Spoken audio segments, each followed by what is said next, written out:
for tuning in. I'm Ross Kelly. We're doing a live video from Kelly Brewing Company here in Morgan Hill, 70 East 4th Street, right downtown.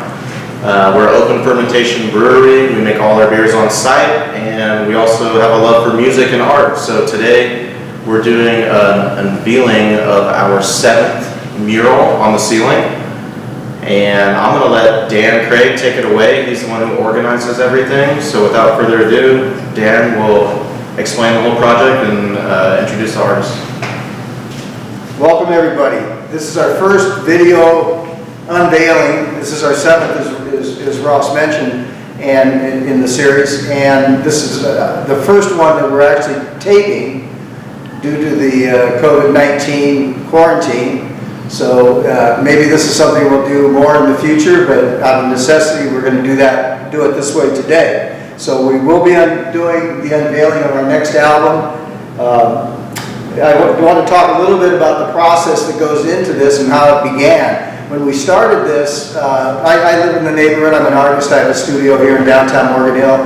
And when Ross moved in the brewery to the neighborhood, I met him and we started talking about his ceiling. He's got a vaulted ceiling here, as you will notice, and he wanted to put art of albums on his ceiling. So we kind of explored ways to do that, put our minds together, and we decided we didn't want to scaffold and have an artist have to work up there. And since the purpose was to dampen the sound in the rooms, so we're going to be painting on that surface, we decided, well, maybe we'll have the artist do it in sections and then install it, which led to maybe we'll have multiple artists doing individual panels separately in their individual studios, and then at the end we'll all put them together and see how they work out.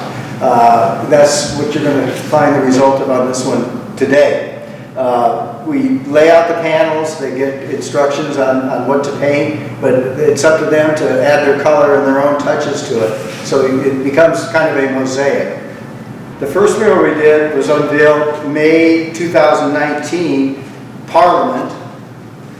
The second one we did was Grateful Dead, Working Man's Dead, followed by Jimi Hendrix, Electric Ladyland, then Beastie Boys, License to Kill, Pink Floyd, Dark Side of the Moon, and the last one we unveiled was The Doors, L.A. Woman.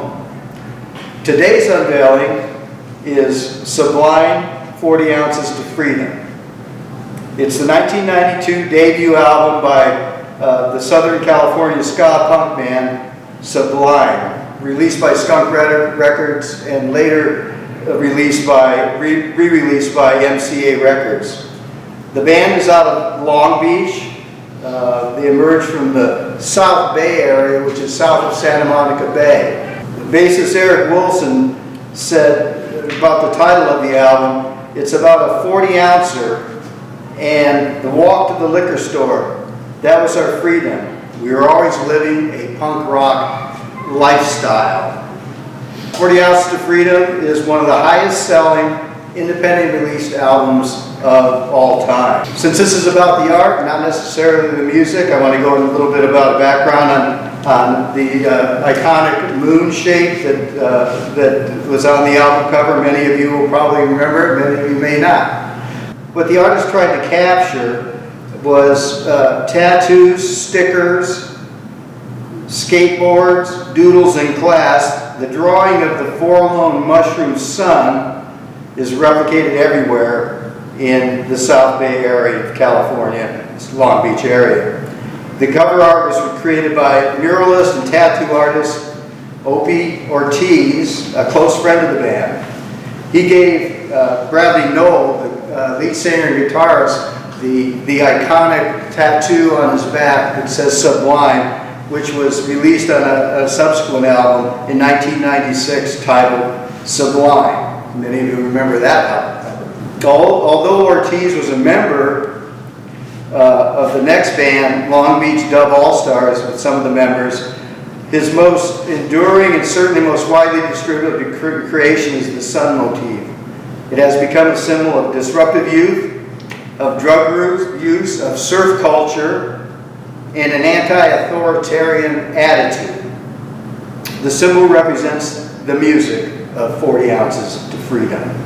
Before we actually pull the cover off the mural that we're presenting today, I wanted to introduce and present the artists who, the 8 artists who participated and completed these panels.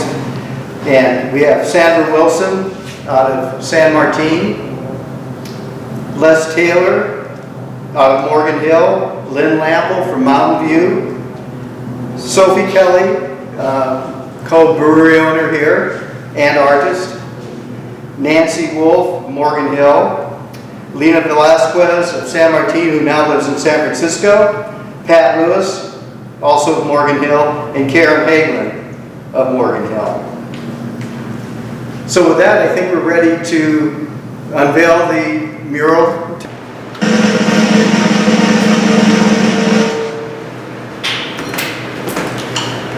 A perfect world with just one element. Too good to be true. Circle, Yeah. real clean borders. Yeah, it's really cool.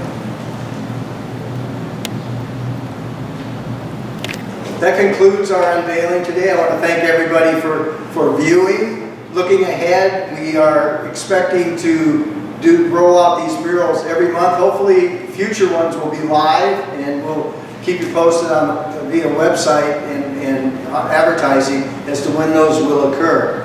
Before I talk about our upcoming murals, I want to give special thanks to Brandon Kuski, Master Carpenter, and Mural Installer. And we really appreciate his help, along with Ross, for installing the murals. Looking ahead, we've got our next unveiling will be of Bob Marley, followed by Sgt. Pepper's Lonely Hearts Club Band, and followed again by Led Zeppelin 1. So that's what you'll be looking forward to in the coming months. Thanks again for being here.